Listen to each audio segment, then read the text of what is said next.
네, 뉴스업 시작하겠습니다. 어젯밤 인천 송도국제도시 아파트 단지에서 아버지가 아들을 총격하는 사건이 발생했습니다. 도주했다가 붙잡힌 이 아버지의 집에서는 사제 폭발물이 발견됐습니다. 취재기자 연결하겠습니다. 임성재 기자. 네, 서울 도봉구 피의자 자택 앞입니다. 네, 자 먼저 피의자 집에 설치했다는 사제 폭발물은 조금 전에 제거가 된 거죠? 네, 오늘 새벽 검거된 60대 남성은 이곳 서울 쌍문동에 있는 자택에 이 폭발물을 설치했다고 경찰에 진술했습니다. 이 경찰은 경찰견까지 동원해 이 새벽 2시 반부터 이 5시까지 이 수색 작업을 벌였는데요. 이 자택 안에선 이 1.5리터 페트병 등에 담긴 인화성 물질 15통과 이 타이머 기폭 장치가 발견됐습니다. 경찰은 특공대를 투입해 이 폭발물이 발화되지 않도록 해체했다고 밝혔습니다. 이 수색 작업이 이루어지는 도중엔 혹시 모를 위험에 건물 주민과 입주 상가에 있던 100여 명이 지역 보건소 등으로 대피했습니다. 주민 목소리 들어보겠습니다. 창밖을 보니까 119 차가 많이 나와 있어서 뭔 일인가 밖에서 소리가 나더라고요. 그래서 현관문을 열었더니 119 소방대원들이 1층에서부터 올라가시면서 다 대피하라고. 네, 그런데 이 남성 앞서 자신의 아들을 총으로 쏜 혐의로 검거된 거죠? 네, 인천 송도동에 있는 이 대규모 아파트 단지에서 이 총격 신고가 접수된 건 어젯밤 9시 반쯤입니다. 한 여성이 시아버지가 남편을 쐈다고 신고한 겁니다. 경찰 특공대와 소방이 출동해 해당 아파트 동의 주민 출입을 제한하고 이 조치에 나서면서 이 주민들도 불안에 휩싸였습니다. 이 취재진이 만난 주민 목소리 들어보겠습니다. 위험 인물이 지금 돌아다닌다고 그러지 말라고 문자가 와가지고 무서워가지고 뛰어오긴 했어요. 경찰 특공대가 피의 남성과 대치한 끝에 밤 10시 40분쯤 총격 사건이 벌어진 집에 진입하는 데는 성공했지만 이미 차량으로 도주한 상태였습니다. 현장에는 총에 맞은 30대 남성 1명이 있었는데 곧바로 병원으로 옮겨졌지만 결국 숨졌습니다. 이 경찰 조사 결과 이들은 부자 관계인 것으로 확인됐습니다. 네, 총을 쏜 이 남성은 총기를 갖고 도주를 했던 건가요? 네, 그렇습니다. 이 경찰은 아들에게 총을 쏘고 달아난 이 남성을 이 추적 끝에 오늘 새벽 0시 20분쯤 인천이 아닌 서울 강남 쪽에서 검거했습니다. 이 차량을 타고 도주했는데 긴급 체포 당시 이 남성은 사제 총기를 소지하고 있었습니다. 경찰은 앞서 범행 당시 이 총을 한 발 이상 발사한 것으로 추정하고 있습니다. 새벽 4시쯤 남성을 인천 관할경찰서로 압송한 경찰은 이 총기 소지 경위와 범행 목적을 추궁하고 있습니다. 또 자택 폭발물이 실제 폭발하도록 만든 것인지 등도 확인하고 있습니다. 지금까지 서울 도봉구 피의자 자택 앞에서 YTN 임성재입니다. 네, 지난 16일부터 전국에 쏟아진 기록적인 폭우로 피해가 속출하고 있습니다. 지금까지 18명이 숨지고 9명이 실종되는데요. 취재기자 연결해서 피해 상황 알아보겠습니다. 자, 이형원 기자, 지금까지 확인된 피해 현황 알려주시죠. 네, 닷새 동안 전례 없이 많은 비가 내리면서 모두 18명이 숨졌습니다. 중앙재난안전대책본부가 오늘 새벽 6시에 공식적으로 발표한 현황인데요. 지난 16일부터 어젯밤 9시까지 전국에서 집계한 피해 상황입니다. 우선 누적 강수량이 800mm에 달하는 경남 산청 피해가 가장 컸습니다. 사상 초유의 전 국민 대피령이 내려졌지만 이 산사태로 무려 10명이 숨졌습니다. 또 경기에서 4명, 충남 3명, 광주에서도 1명이 숨지는 등 사망자가 속출했습니다. 실종 신고도 잇따랐습니다. 산사태가 난 경남 산청에서 토사 유출로 매몰된 것으로 추정되는 실종자가 4명이나 됩니다. 경기 가평에서도 4명, 광주 북부에서도 1명이 실종됐습니다. 전국 곳곳에서 수색 작업이 이어지고 있는 만큼 피해 규모는 더 커질 수 있습니다. 한편 비 피해 우려에 대피가 잇따라 15개 시도에서 14,000명 넘게 집을 떠났는데 아직 2천여 명은 임시주거시설에 머무르고 있습니다. 도로와 건물, 농경지 침수 등 시설 피해는 4,000건이 넘어 범정부 차원의 복구 작업을 이어가고 있습니다. 정부는 인명피해 최소화가 가장 중요하다며 피해가 커지지 않도록 모든 역량을 동원해 총력 대응하겠다고 밝혔습니다. 또 집중호우 피해 지역의 조속한 복구 지원에 최선을 다하겠다고 강조했습니다. 지금까지 전국부에서 YTN 이영원입니다.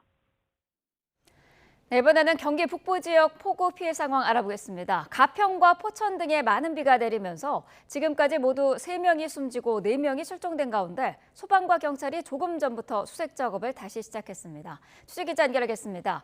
이만수 기자, 포천에서 추가로 사망자가 확인됐다고요? 네, 그렇습니다. 소방당국이 폭우 피해가 발생한 경기도 포천에서 사망자 1명을 추가 확인했다고 밝혔습니다. 어제 저녁 7시 반쯤이고요. 이 사망자는 어제 포천 대궁계곡에서 실종된 인원인 것으로 최종 확인됐습니다. 이렇게 되면서 가평과 포천 등 경기 북부 지역 폭우로 인해 지금까지 모두 3명이 숨지고 4명이 실종된 것으로 집계됐습니다. 가평에서 2명이 숨지고 4명이 실종됐고요. 포천에서는 앞서 말씀드린 대로 1명이 숨졌습니다. 소방당국은 조금 전인 오전 7시부터 이 실종자들을 찾기 위한 본격적인 수색 작업에 다시 착수했습니다.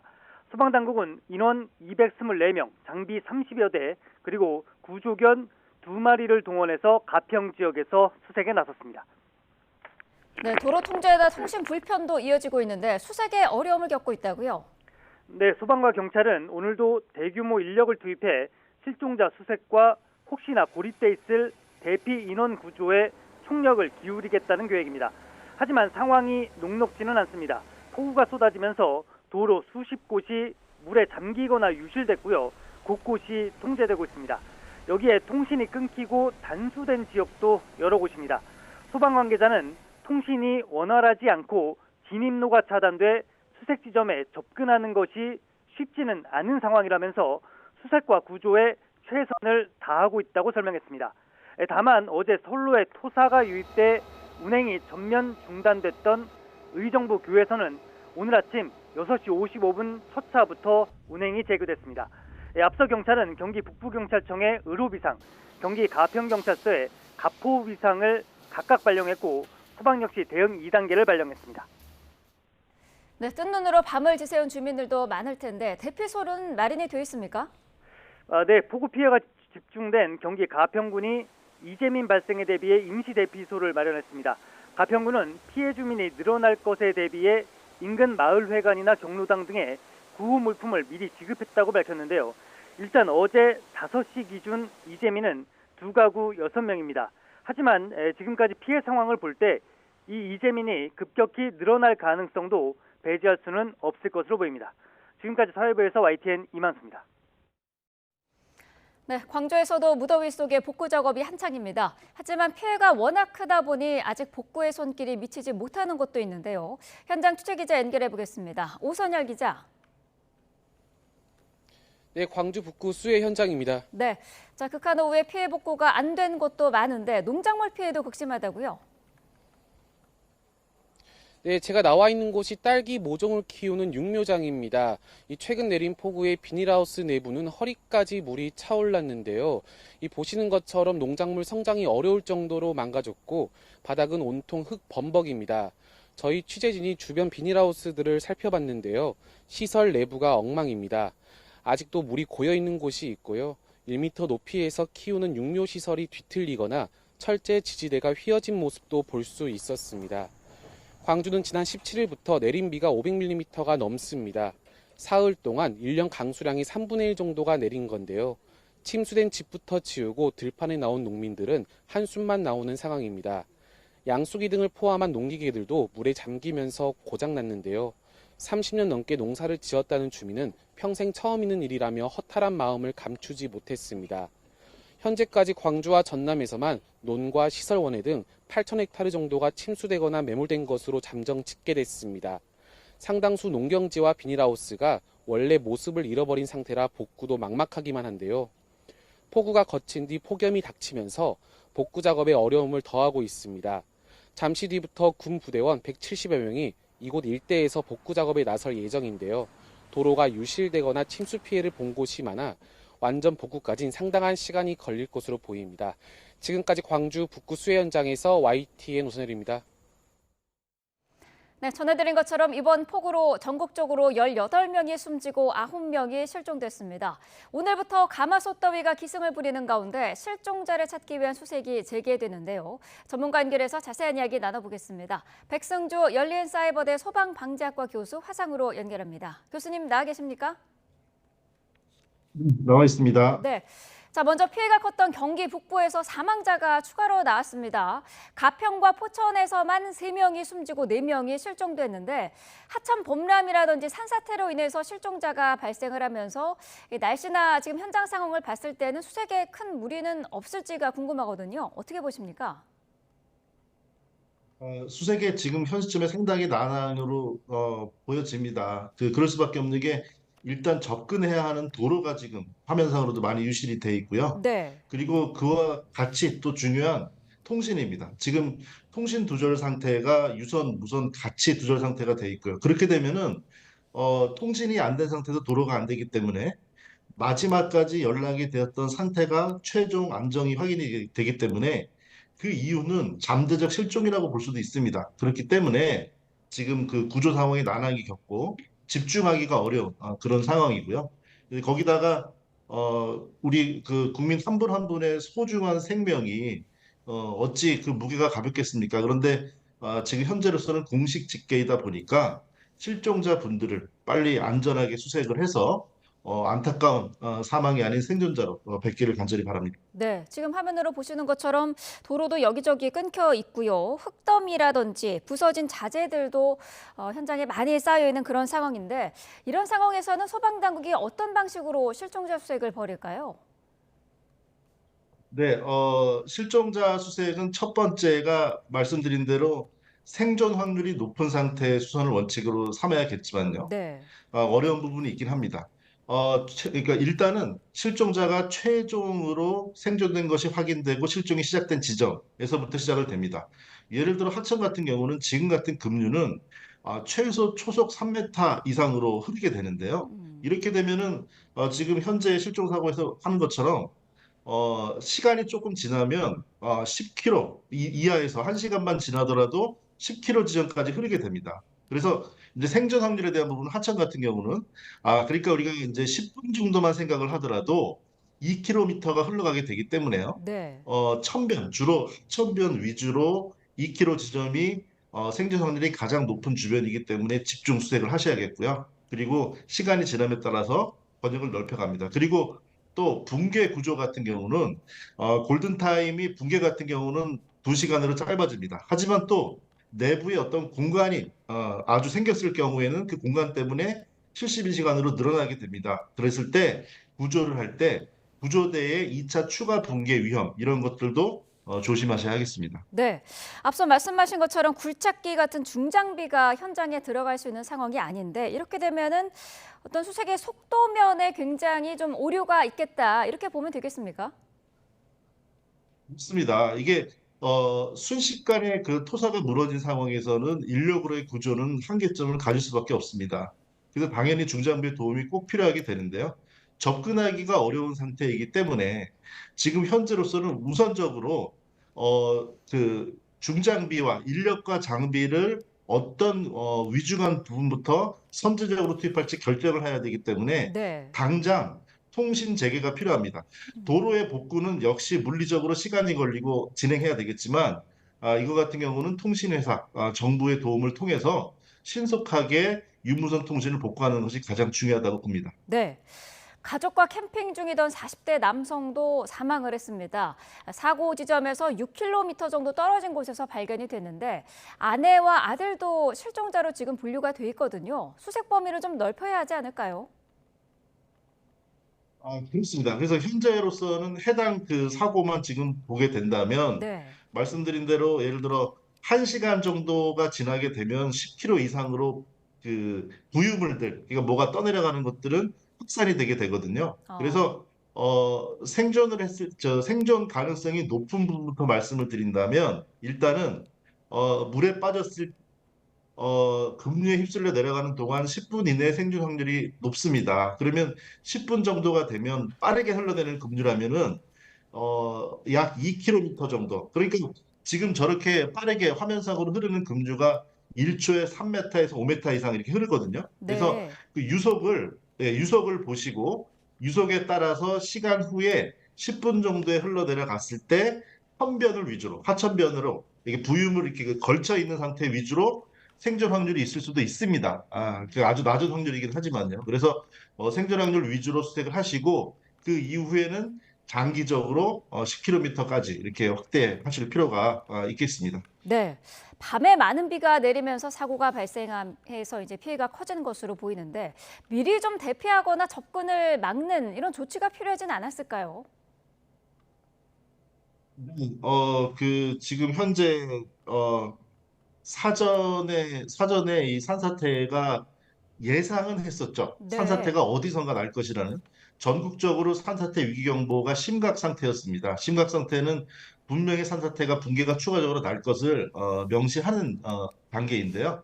근데 그런 부분에서 선제 대피나 이런 같은 경우는 시민들, 국민분들 개개인이 문자나 아니면 뭐 통보나 이런 것으로 쉽게 하기는 어려우셨을 겁니다. 이런 네. 부분에서는 대피령을 하고 재난 문자를 한다. 그 정도가 정부와 재난관리 주관기관의 책임이라고 볼 수 없고요. 대피 명령, 대피 조치를 했으면 모든 분들이 대피를 완료할 때까지 행정 조치를 했어야 된다. 그렇게 말씀드리고 싶습니다. 네. 경남 산청구는 전 국민 대피령도 내려졌습니다. 그러나 이제 10명이 숨지고 4명이 실종된 그런 상황인데 산사태가 발생을 했기 때문에 실종자 구조 작업도 쉽지는 않을 것 같거든요. 어떻습니까? 그렇습니다. 이 산사태 붕괴는 순식간에 엄청나게 많은 토사가 덮친 상태고요. 거기다가 이제 실종자로 분류되시는 분들, 아직 생사가 확인되지 않은 분들은 다른 어떤 통신 두절이나 연락이 끊긴 상태가 아니고 만약에 매몰지 안에 계신다면 매우 위험한 상태가 됩니다. 압박을 당하시는 상태에서는 생존 시간이 2시간 정도가 되고요. 근데 네. 그 내부에 공간만 있다면 또 생존 시간은 훨씬 더 5일 이상으로 길어지기도 합니다. 음. 그래서 이제 그 구조를 하는 경우에 토사를 걷어내기가 매우 어려운 상황이 되는데 산청 지역 같은 경우는 이번 3월 달에 큰 산불도 겪었잖아요. 그래서 산림청에서 해당 산불 지역을 위주로 사방댐도 설치하고 여러 대책들을 세웠습니다. 네. 세웠는데 기간이 너무 짧다 보니까 해당 위험 구역에만 집중을 했고, 자, 그렇다 보면 이제 집중한 구역에서는 오히려 재난을 막았다고 볼 수도 있겠죠. 하지만 그 기간이 불과 몇 개월 만에 이렇게 다시 또 폭우로, 집중호우로 재난이 바로 맞닥뜨려 오면서 이런 인명피해가 얻었기 때문에 재난은 짧은 시간에 준비해서 막을 수 있는 게 아니다. 이런 부분을 우리가 교훈으로 얻어야 합니다. 네. 추가적인 산사태 위험도 있어 보이는데요. 이 부분에 대한 대비는 필요하지 않겠습니까?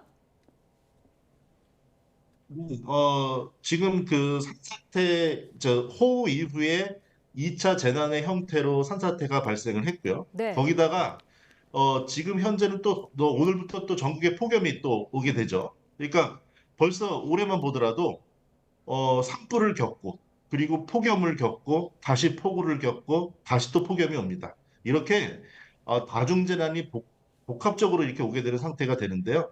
지금 구조대원분들의 그 온열 질환, 열사병 우려도 있고요. 그리고 이런 그 이후에 병충해나 이런 것들도 관리를 하셔야 되고 해서 추가적으로 지금 현재 산사태는 호우가 멈춘 이후에 최소 2주, 길게 한 달 정도까지는 매우 위험한 붕괴 위험이 경사진이 있다고 봐야 합니다. 그렇기 네. 때문에 추가적으로 위험 지역에 계신 주민분들께서는 선제적으로 대피하시고 또 폭염에 대한 대비도 주의하실 필요가 있겠습니다. 네. 자, 이제 뭐 짧은 시간에 많은 비가 내리는 극한호우가 일상이 될 거다. 이런 전망이 나오고 있는데요. 미리 이런 사고를 예방할 수 있는 대책이 좀 필요할 것 같습니다. 어떤 대책들이 필요할까요? 이런 그 재난이 닥쳤을 때 국가 차원에서의 중앙재난안전대책본부를 가동했다고 합니다. 대책은 재난이 발생 이후에 가동할 수는 없는 거죠. 음. 재난안전 대책에 대한 상설적인 그리고 통합적인 지휘 체계가 필요합니다. 우리나라도 이제는 재난 다발 국가라고 봐야 하기 때문입니다. 알겠습니다. 자, 오늘 교수님 말씀은 여기까지 듣도록 하겠습니다. 백승주 열린사이버대 소방방재학과 교수와 함께했습니다. 고맙습니다. 감사합니다. 이재명 대통령이 이진숙 교육부 장관 후보자에 대한 지명을 철회했습니다. 보좌관 갑질 논란이 불거진 강선우 여성가족부 장관 후보자는 임명을 강행할 것으로 보입니다. 홍민기 기자입니다. 이재명 대통령이 이진숙 교육부 장관 후보자에 대한 지명을 철회했습니다. 지난달 29일 이 후보자를 낙점한 지 3주 만으로 이재명 정부 내각 가운데 첫 낙마 사례입니다. 고민한 결과 이재명 대통령께서는 이진숙 교육부 장관 후보자의 지명을 철회하기로 결정하셨습니다. 이 후보자는 지명 직후부터 논문 표절 의혹, 자녀의 불법 조기 유학 등 논란으로 진보 성향 교육단체에서도 사퇴 요구를 받아왔습니다. 청문회에서 의혹을 소명하겠다고 공언했지만 오히려 교육계 현안에 대한 철학과 소신 부족을 드러내며 전문성 시비까지 떠안았습니다. 제 취임을 반대하신 여러분들과도 직접 소통하고 이해를 구하도록 하겠습니다. 또한 유초등 분야 전문성 부족에 대한 지적에 대해서도 겸허하게 받아들입니다. 이 대통령은 주말 사이 여야 원내대표를 만나 이 후보자에 대한 사퇴 요구를 경청했고 청문회 최종 보고를 받은 뒤 이 같은 결정을 내린 것으로 알려졌습니다. 하지만 보좌관 갑질 논란이 불거진 강선우 여성가족부 장관 후보자는 임명 절차를 밟을 전망입니다. 강 후보자는 보좌관에게 음식물 쓰레기 처리와 변기 수리 등을 지시했다는 갑질 논란으로 야당과 시민단체의 거센 사퇴 요구를 받아왔는데 이 대통령도 이 같은 여론을 보고받았지만 별다른 언급을 하지 않은 것으로 알려졌습니다. 다양한 여러 의견이 있었던 것을 잘 알고 있습니다만 인사권자로서 여러 가지를 종합해서 이런 결정을 내렸다는 점을 국민 여러분께서 이해해 주시기를 바랍니다. 일각에선 이 후보자와 달리 현역 여당 의원인 강 후보자를 낙마시키기는 어려웠던 게 아니냐는 해석도 나오지만 대통령실은 후보자가 국회의원인지 아닌지는 중요한 고려사항이 아니라고 강조했습니다. YTN 홍민기입니다. 이진숙 후보자는 낙마시키고 강선우 후보자는 임명하겠다는 대통령실 판단에 대해 여야 입장은 극명하게 갈렸습니다. 민주당은 대통령의 인사권을 존중한다고 했지만 국민의힘은 국민 선전포고라고 비판했습니다. 여야 수석 대변인의 말 차례로 들어보겠습니다. 청문 과정을 통해서 필요한 부분에 대한 충분한 소명과 사과가 있었던 것으로 알고 있습니다. 인사청문 과정을 통해서 저희들이 판단한 의견들을 전달드린 것으로 알고 있습니다.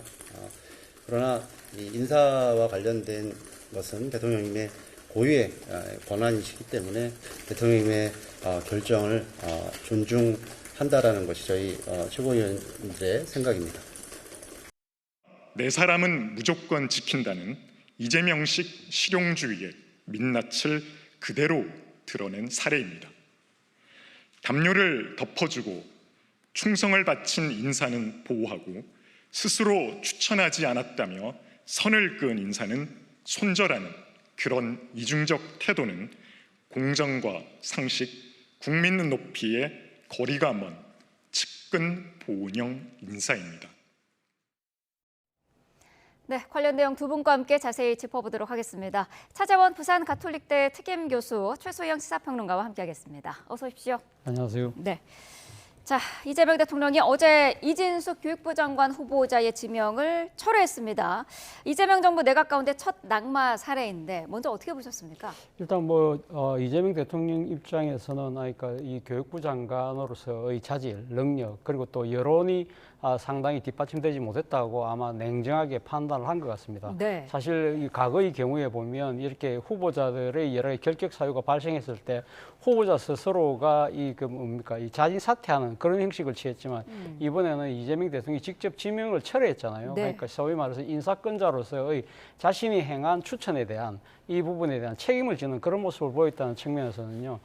저는 이 좀 평가할 부분이 있다. 그리고 특히 이 지난 토요일 날 야당의 원내대표하고 만나서 야당의 원내대표의 철회 의견을 그러니까 수용하는 그런 모양새를 보였다는 정도 저는 뭐 평가할 대목이 아닐까 생각이 듭니다. 네. 일단 앞서 제가 말씀드렸습니다만 지금 뭐 이진수 후보자 같은 경우는 자질이라는 부분은 교육부 수장으로서의 갖춰야 될 가장 중요한 것이 연구윤리에 대한 아주 명백한 일종의 뭐랄까요, 좀 투명함이잖아요. 네. 이런 부분들에 대해서 지난번 이 인사청문회에서 나름대로 이공계의 특성이라면서 나름대로 해명을 했습니다만 바로 이어서 그 이공계 특성이 있고 그런 건 아니다는 식의 반박이 바로 있었고 네. 그리고 본인 입장에서 카피 킬러라는 그런 식의 이 표절 검사로는 자신의 그걸 갖다가 증명할 수 없다고 이야기했지만 바로 범학계 검증단에서 우리가 수기 검증을 해보니까 이거 말이 안 된다는 식으로 이야기를 했던 부분. 그리고 특히 아마 제가 생각했을 때 그렇습니다. 지난 이 청문 과정에서 이 이인숙 후보자가 보여줬던 교육 현안에 대한 네. 상당한 뭐랄까요, 일종의 지식의 부재 이런 부분들이 과연 이 복잡 다단한 이 교육계를 제대로 끌어갈 수 있을까? 그리고 그걸 끌어갈 수 있는 교육 철학을 제대로 보여주지 못했다. 이런 부분들이 종합적으로 고려돼서 여론이 상당히 차갑게 돌았었잖아요. 네. 바로 이런 부분들을 이재명 대통령께서 고려를 한 것이 아닐까라는 생각이 듭니다. 말씀하셨습니다만 보통은 자진 사퇴 형태로 좀 퇴로를 열어주는 경우가 많은데 이번에는 지명 처리를 했단 말이죠. 이 부분은 어떻게 해석하세요? 강선호 후보자를 보호하기 위해서죠. 그러니까 그렇게 초강수 하나를 둬야지 나머지가 좀 묻혀버리는 일종의 물소대 전략. 바로 이제 그런 거죠.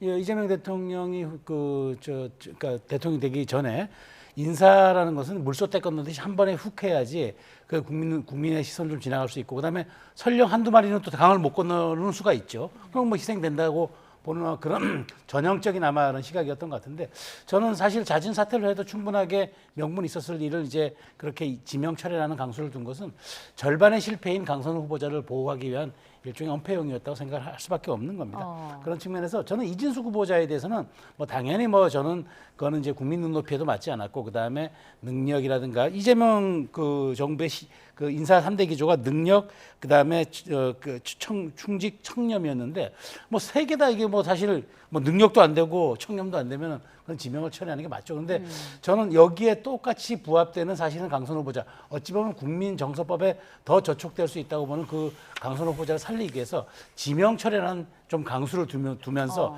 일종의 포장재용으로 사용했다고 저는 생각이 됩니다. 네, 강선호 후보자를 살리기 위해서라고 언급을 하셨는데 동의하십니까?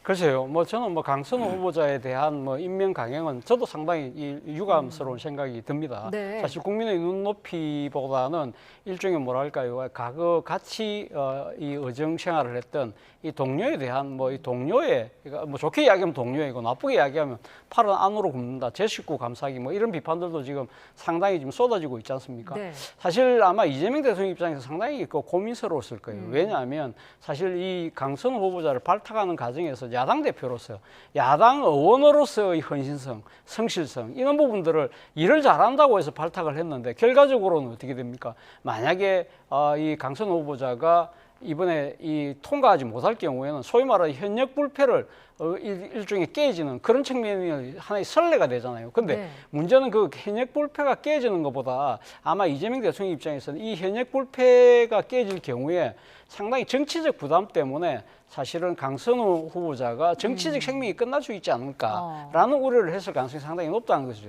본인 입장에서는 일을 잘한다고 해서 본인이 한번 이렇게 기회를 준다고 해서 이렇게 선택한 이 인사인데 이것이 거꾸로 어떻게 보면 강선호 후보자의 정치적 생명을 끝장을 내는 쪽으로 작용하는 부분에 대한 아마 강한 부담을 느낄 수밖에 없었을 거라는 생각이 듭니다. 자, 그렇지만 그럼에도 불구하고 이 현역 불패 신화가 깨지는 거 그리고 동료 의원의 한때 동료 의원이었던 후보자에 대한 그런 배려 이런 부분들이 과연 국민의 눈높이라는 경청이라는 그 가치보다 우선할 수 있느냐 거기에 대해서는 고개를 갸웃거릴 국민들이 꽤 있거든요. 그렇기 때문에 이런 부분들에 대해서 과연 이재명 대통령이 언제 아마 조만간 국민들에게 직접 입장을 밝힐 아마 이 시간이 있을 것인데 여기에 어떠한 입장을 내놓을지가 저는 뭐 개인적으로 상당히 궁금합니다. 네, 강선우 후보자에 대한 비판 여론은 아직까지 상당히 높게 있거든요. 진보 시민단체들도 반대를 하고 있는데 임명 강행에 대한 부담은 이 대통령도 있었을 것 같아요. 상당 부분 있었겠지만 지금 말씀하신 것처럼 아마 당정 일체의 기조가 좀 흔들릴 거를 우려했을 것 같아요. 왜냐하면 지금 인수위도 없이 출범하다 보니까 일단 당에 의존하는 게 많아서 지금 결국 의원의 3분의 2가 국회의원 출신이잖아요. 네. 근데 사실 요상한 이론이죠. 현역 불패라는 말이 사실 그게 말이 되는 얘기입니까? 근데 저도 우상호 수석도 그건 아니라고 분명히 선을 그었지만 일정 부분 의원들은 그런 부분이 작용했을지 모르겠으나 대통령은 그 부분보다는 오히려 여기서 이렇게 내가 한 발 물러설 경우에는 당정일체라는 지금 초반기에 말하자면 국정 동력이라는 이 좀 그 기반이 흔들릴 것을 우려했을 수는 있어요. 네. 그런데 결국 정치를 성공시키는 건 당심입니까 민심입니까? 저는 민심인데 이 대통령이 이런 절반의 민심만 수용한 거에 대해서는 저는 상당 부분 부담이 될 것이다. 왜냐하면 당장은 큰 지지율로 지지율에 큰 폭으로 나타나지 않겠지만 결국 이런 것들이 축적의 시간을 거치면은 네. 이것은 결국 이재명 정부의 인사의 상징 같은 사안이 될 수 있어서 정말 장기적으로 골병들 수 있는 전 사안이 될 수도 있다고 봐요. 네. 그럼에도 불구하고 이 정치적 부담을 무릅쓰고도 강행을 했습니다. 오롯이 이제는 인사권자인 이재명 대통령이 책임이 될 텐데 저는 하나 변수가 더 있다고 봐요. 왜냐하면 지금 이게 이제 그 야당이 여성가족부 이제 위원장을 하고 있기 때문에 네. 이 대통령이 바로 이거 우리 청문회에서 처리해서 재송부해서 할 수 없습니다. 그러니까 이제 시간을 열흘 정도 가져야 될 텐데 이 사이에 또 강선우 지금 후보자에 대한 또 다른 의혹이라든가 또 국민정서법에 맞지 않는 새로운 흠결이 또 제기될 경우에는 네. 이건 이제 그때는 이제 강선우 후보자 자진 사퇴로 좀 결정을 해야 되겠죠. 아마 그런 측면도 일부는 고려됐을 것 같은데 어찌되었든 간에 이제는 이 대통령이 이 부분은 절반의 어쨌든 민심의 어떤 그 수용성을 포기하고 내가 안고 가겠다라고 한 만큼 정치적 부담은 오롯이 이 대통령이 질 수밖에 없는 사안이 됐고 아마 이 부분은 이재명 정부 5년간 두고두고 좀 부담이 될 수 있는 저는 사례라고 생각합니다. 그러면은 대통령실 입장에서 여론을 좀 달랠 만한 추가적인 행보라든지 그런 것도 있을 수 있다고 보시나요? 있겠죠. 그러니까 지금 말씀하신 것처럼 어찌 보면 자연스러운 타운홀 미팅이라든가 다른 방식을 통해서 이 대통령이 아마 해명하는 저는 그 방법이 가장 유력할 수 있다고 보는데 네. 그렇지 않고서는 사실 이걸 그대로 모르쇠 입장으로 이것을 말 안 하면서 그냥 아무 입장도 표명하지 않은 채 계속 이걸 가져간다면 이 부분은 국민의 정말 아무리 지금 허니문 기간이라 하더라도 이게 국민의 민심의 파도를 저는 역행할 수 있다고 봅니다. 네. 일주일 정도 남은 기간 동안에 자진 사퇴 가능성도 조심스럽게 언급은 해주셨는데 이 가능성은 어느 정도로 보시나요? 일단 자진 사퇴의 가능성은 지금 당장으로서는 저는 상당히 희박한 것이 아닐까라는 생각이 들고요. 네. 말씀하신 것처럼 만약에 지금 강선우 후보자를 둘러싼 추가 의혹이 만약에 제기가 된다고 네. 하고 거기에 따른 민심이 상당히 악화될 경우에는 아마 그때는 강선우 후보자 스스로가 물러날 수밖에 없는 그런 상황이 될 거라고 봅니다만 그러나 그것은 지금 일단 그런 상황을 전제해서 말씀드리기가 조금 어렵잖아요. 앞서 네. 제가 말씀드린 것처럼 결국 이재명 대통령께서 국민에게 이 부분에 대한 직접적인 아마 일종의 해명이나 당부의 말씀을 하지 않을까라는 생각이 듭니다. 이 엄청난 국민적인 관심이 집중됐던 사안에 대해서 국민의 눈높이하고 다르다는 것이 명백하게 드러나는 상황에서 네. 이걸 모르쇠로 일관할 수는 없는 상황이거든요. 그것은 어떻게 보면 이 경청이라는 큰 가치를 지금 내걸고 있는 이재명 정부의 기조하고도 부합하지 않기 때문에 네. 이 부분에 대해서는 앞서도 제가 말씀드린 것처럼 이재명 대통령이 어떤 입장으로 해서 국민들에게 이해를 구할 것인가 그것이 상당히 아마 앞으로의 향후 이걸 갖다가 지금 가르는 분수령이 되지 않을까 하는 생각이 듭니다. 네.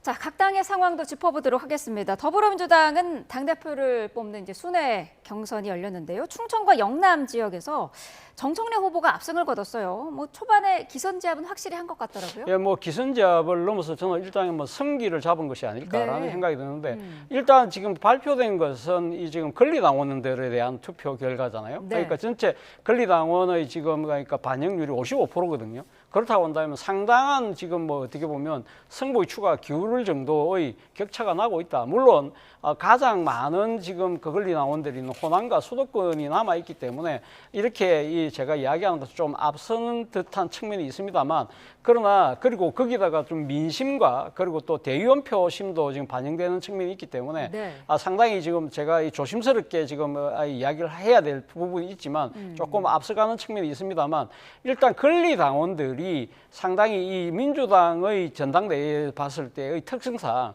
다른 표심을 견인하는 역할을 상당히 하고 있는 셈이거든요. 네. 그리고 또 하나는 이 어제 결정이 됐습니다만 이번 주말에 지금 하기로 했던 이 지금 경선을 한 주 더 미뤄서 마지막에 이 서울과 같이 한꺼번에 하는 이런 부분들이 저는 박찬대 후보에게도 결코 유리하게 작용할 가능성은 적다는 겁니다. 왜냐하면 물론 박찬대 후보 입장에서는 시간을 벌었다고 이야기할 수 있지만 문제는 이 경선하는 과정에서 본인이 초반에 졌잖아요.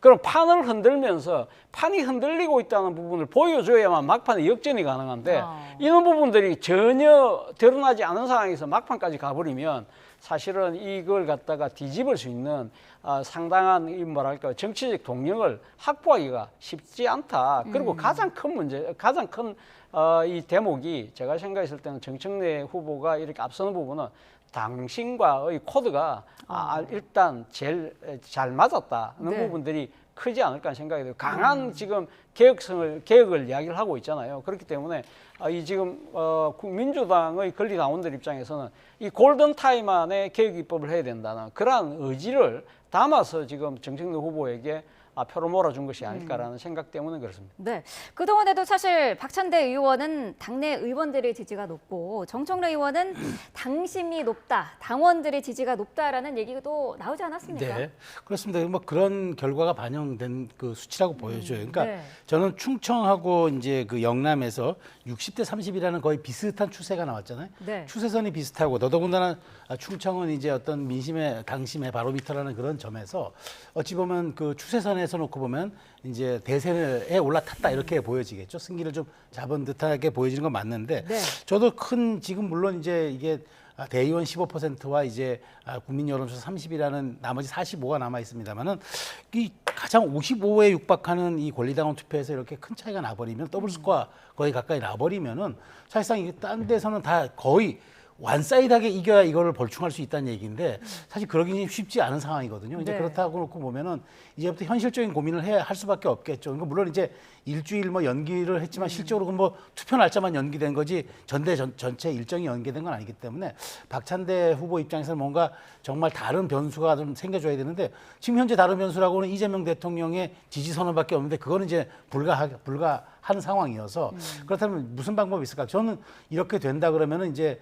정말 이거는 이제 정청래 후보가 여기서 이제 승리할 수 있는 이제 가능성이 더 높아진 상황이라면 플랜 B, 즉 이 이후에 어떻게 될 것인가가 아마 민주당에서 고민스러울 수 있을 것 같아요. 그래서 정말 그 강성 그다음에 더더군다나 국민의힘 상대당에 대해서 정당 해산 심판도 내가 하겠다라고 이렇게 강력한 메시지를 쏟아내는 당대표가 됐을 경우에 진짜 민주당이 그러면 이재명 정부의 협치 실용과 당의 이런 강성 기조가 과연 어떻게 불일치를 극복해서 그러면 하모니를 이룰 건지 아니면 이렇게 따로 갈 때는 그 정치적 부담은 어떠할지 이런 것들에 대한 고민들을 지금부터라도 좀 해야 할 시점이 아닌가. 워낙 지금 강력하게 지금 이 초반 분위기를 이끌고 있습니다. 정청래 후보가. 네, 지적하신 부분에 대해서는 어떤 의견이신지도 궁금한데 대통령은 사실 협치라든지 실용 이런 부분을 강조를 하고 있고 정청래 후보는 내란 정당 해산을 외치고 있는 그런 상황이지 않습니까? 이 불합치를 어떻게 좀 통일을 시킬지 이 부분도 관심인데요. 글쎄요, 그걸 갖다가 불합치라고 볼 수 있을까요? 저는 그거보다는 오히려 그 역할 분담 뭐 그런 차원에서는 어떻게 보면 이재명 정부 입장에서는 만약에 정청래 후보가 당 대표가 된다고 하더라도 저는 오히려 이재명 대통령 입장에서는 상당히 그러니까 당은 일종의 뭐랄까요? 그러니까 백합 자신은 국합 이런 식으로 역할 분담을 한다는 것이죠. 그러니까 이 의회 내에서는 일종의 파트너가 있기 때문에 상당히 강하게 국민의힘과 야당을 밀어붙일 수 있지만 그러나 일단 그러니까 국정 운영의 영역으로 넘어왔을 때는 나는 그 통합과 협치를 하겠다 이런 식으로 야당을 좀 아우르는 그런 모습을 보인다고 한다면 사실 어떻게 보면 오히려 더 문제를 풀 수 있는 하나의 좋은 일종의 뭐랄까요 이 당정 관계를 만들 수 있지 않을까라고 아마 지금 그 정청래 후보를 미는 당원들은 그런 생각이 모여서 아마 이런 결과가 나온 것이 아닐까라는 생각도 듭니다. 네, 국민의힘도 전당대회 앞두고 당권 도전의 대진표가 짜여지고 있습니다. 어제 이제 김문수 전 장관이 당대표 출마 선언을 했는데 어떻게 보셨습니까? 글쎄요, 저는 이제 다 끌어안는 이제 이재명 정부 견제를 위해서 다 끌어안는 일종의 용광로가 돼야 한다고 얘기를 하는데 사실 용광로는 어느 정도 일정한 불이 있어야 그만한 용광로가 되는데 지금 혁신의 불씨가 꺼지고 있는 상황에서 뭘로 용광로의 불씨를 지피겠다는 건지 사실은 물론 이제 뭐 출마 선언문이라는 거는 수사와 레토릭으로 이루어지는 건 저도 이해합니다만은 그렇지만 이렇게 좀 현실과 동떨어지고 현실과 괴리된 이런 발언들이 과연 얼만큼 그 국민들 마음속과 귓속에 들어오겠느냐라는 부분을 저는 정말 지적하지 않을 수가 없습니다. 그러니까 현실적으로 아무리 좋은 얘기를 하더라도 지금 김문수 후보는 내가 지난번 대선에서 얻었던 41%가 있으니까 나는 할 수 있어라고 생각을 할지 모르겠지만 엄혹한 현실은 지난주 갤럽조사 19에서 시작해야 된다고 저는 말씀을 드리고 싶은 겁니다.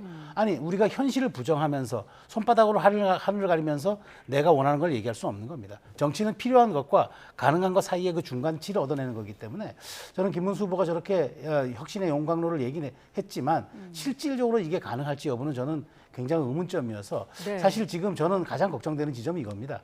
그 지금 많은 분들이 출마 선언하는데 출마 선언에 관심이 있는 게 아니라 일종의 말하자면 친전환길이냐 반전환길이냐 친길 반길 논란에 이 모든 프레임이 갇혀 있어요. 그렇다면 당은 이 부분에서 앞으로 한 발짝도 나가지 못한다는 얘기인데 그렇다면 8.22 전대가 무슨 의미가 있을까라는 생각을 하기 때문에 저는 이런 부분에 대한 당권 주자들의 그런 좀 명확한 얘기들, 비전들이 나와줘야 한다고 생각합니다. 네, 용광로가 되기에는 불씨조차 없다라고 하셨는데 어떤 의견이실까요? 저는 어제 그 김문수 전 후보의 그러니까 출마 선언을 보면서 그 생각을 했습니다. 야구로 치면요, 코리안 시리즈가 끝났어요. 그런데 지금 여전히 김문수 후보는 지금 그러니까 코리안 시리즈 연장전을 하자고 하고 있는 거예요. 사실은 이제 코리안 시리즈 끝나고 나면 스토브 리그라고 하죠. 소위 말해 팀 리빌딩을 통해서 다음 시즌을 대비해야 되는데 아직 그 본인 혼자 지금 대선은 끝나지 않아서 대선 연장전을 치르는 듯한 그러한 모양새를 보고 있다는 거예요. 어제 출사표 자체가 지난 대선 때 우리가 들었던 내용과 똑같잖아요. 그러니까 소위 말하는 반 이재명 그 노선 하나로만 지금 당 대표 선거에 나오겠다는 것이고 또 하나는 제가 생각했을 때 그런 생각이 듭니다. 어제 본 이 연속극을 똑같은 연속극을 또 봐야 되나 이런 생각을 할 수밖에 없다는 거예요. 네. 주연 배우가 다 똑같잖아요, 사실상. 지금 뭐 이 김문수 후보가 지난번 후보였고요. 그리고 지금 4강에 들어갔던 후보 중에 한 분이 지금 안철수 후보잖아요. 그리고 또 한 분이 지금 한동훈 후보가 나올지 안 나올지는 모르겠지만 유력하게 거론되고 있다고 한다면, 그리고 또 하나는 당시에 그 이 경선 과정에서 계엄과 탄핵을 둘러싼 찬반 논란이 계속적으로 됐는데 그 논란이 그대로 또 이어지고 있잖아요. 소위 말하는 혁신이라는 새로운 일종의 이 스토리를 갖고 국민에게 감동을 줘야 되는데 그렇지 못하고 있다. 결국 제가 생각했을 때는 지금 김문수 후보가 지금 나름대로 벤치마킹하고 있는 것이 2017년 홍준표 모델이 아닐까라는 생각이 듭니다. 네. 당시 2017년 조기 대선 과정에서 그때 자유한국당 후보가 홍준표 후보였고요. 그때 대선에 패배했잖아요. 불과 2달 만에 당권을 잡았어요. 전당대회 나와서. 그래서 근데 그 뒤에 어떻게 됐습니까? 혁신 안 하고 그냥 당시 문재인 정부가 뭐 김정은하고 평화쇼 한다고 계속 그런 식으로 몰아붙이다가 지방선거 참패하고 결국 본인 스스로가 당을 떠날 수밖에 없었던 그런 상황이 됐거든요. 저는 그런 전철을 자칫 되밟을 수 있지 않을까 그런 생각까지 듭니다. 네. 한동훈 전 대표가 안철수 의원과 오찬 회동을 했더라고요. 전당대회를 앞둔 이 시점에 그렇게 친하지도 않았던 이 둘이 만난 이유는 어디에 있었을까요? 결국 뭐 이번 전대도 그럼 찬탄과 반탄의 구도로 갈 수밖에 없는 거죠. 지금 말하자면 김문수 후보와 장동혁 후보, 그러니까 아마 장동혁 의원도 곧 출마 선언할 걸로 생각이 됩니다만 네. 이 두 분들은 일종의 그러니까 반탄이잖아요. 근데 이제 그 안철수, 그다음에 뭐 지금 유승민 의원도 만났다는 얘기도 있는데 한동훈, 뭐 그다음에 조경태 이런 분들은 이제 이른바 탄핵 찬성파들이었기 때문에 자, 그렇다면 이번 전대가 또 하나의 그 이제 구도, 그러니까 탄핵 그러니까 찬성과 반대의 인사들이 모여서 어떻게 또 이합 집산을 하느냐. 이제 이게 또 이제 말하자면 또 주목 포인트가 되겠죠. 그러니까 지금 말하자면 이쪽에 탄핵 반대 쪽에는 두 분이 서 있고 이쪽에도 이제 한 탄핵 찬성 쪽에도 한 세 분 서 있는데 그럼 이 구도로 갈 것인지 아니면 조금 더 후보가 정리되면서 나중에 그러면 이제 뭐 리그를 통해서 올라갈 건지 이런 부분들이 이제 좀 그 관심이 되겠는데 저는 여기에서 이렇게 생각합니다. 지금 이런 부분들이 과연 지금 국민적 관심을 끌 수 있을까? 근데 지금 제가 보기에 강순 후보자에 대한 임명을 이제 이재명 대통령이 강행한 것도 정말 국민의힘이 30%대의 지지율을 계속 보이고 있는 강력한 야당이었으면 그걸 과연 강행할 수 있었을까라는 생각이 듭니다. 그러니까 네. 지금 그만큼 질의멸렬돼 있고 대우가 정비돼 있지 있기 때문에 여당도 마음대로 조금 자기들 원하는 대로 가고 있는 거예요. 그렇다면 저는 정답은 하나입니다. 정말 이재명 정부에 맞서는 강력한 야당이 되려면은 국민의 민심을 탄탄한 민심을 뒤에 업은 정당이 될 수밖에 없는 거예요. 그게 뒷받침해 주지 않는 야당은 의석수가 107밖에 안 되는데 뭘로 여당을 견제하겠습니까? 그러니까 저는 지금 이게 찬성이냐 반대냐. 그러니까 지금 지난 친전환기냐 반전환기냐 자꾸 과거로 퇴행하고 있기 때문에 네. 저는 이런 것들에 대해서 저는 당 후보들이 일관되게 이렇게 했으면 좋겠습니다. 이번에 이번에 그 구조가 당원 80에 여론조사 20이거든요. 네. 과거는 100이었었죠. 당원 100이었죠. 이걸 당원 50대 국민 50으로 바꾸자고 해야 됩니다. 그렇게 한다면 진짜 용광로 선대가 아까 이번 전대가 되고 여기에 출마하신 모든 분들이 국민적 지지를 얻었다는 말을 제 입으로 할 수 있습니다. 그런데 당원 80과 그 국민 20의 이 구조로는 결국엔 지금 말하자면 다시 과거로 퇴행하는 그 결과가 매우 유력시되기 때문에 네. 이 부분에 대해서 저는 많은 후보들이 그러니까 모든 후보들이 일관되게 좀 요구를 했으면 좋겠다. 윤희숙 위원장은 이걸 100으로 가자 그랬는데 사실 그건 좀 제가 보기에 조금 너무 나간 것 같고 8대 1을 5대 5로 돌리는 거. 저는 이게 국민의힘에 가장 필요한 지금 혁신 구조의 첫 단계라고 생각합니다. 네.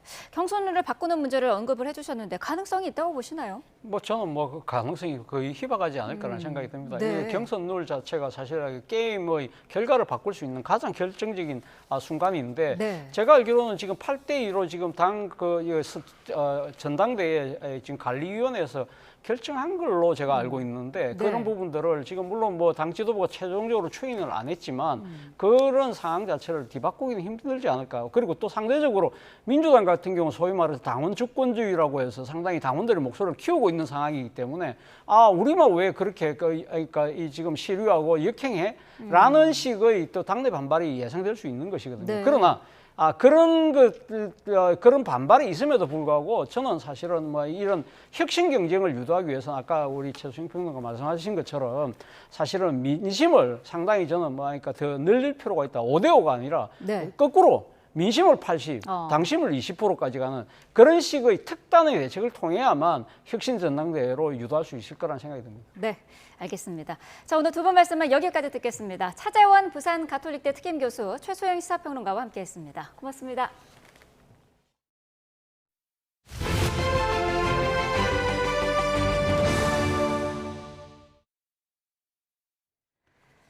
네, 방금 들은 속보 한 가지 전해드리겠습니다. 소방청이 밝힌 내용인데요. 경기 북부의 집중호우로 지금까지 3명이 사망하고 4명이 실종됐습니다.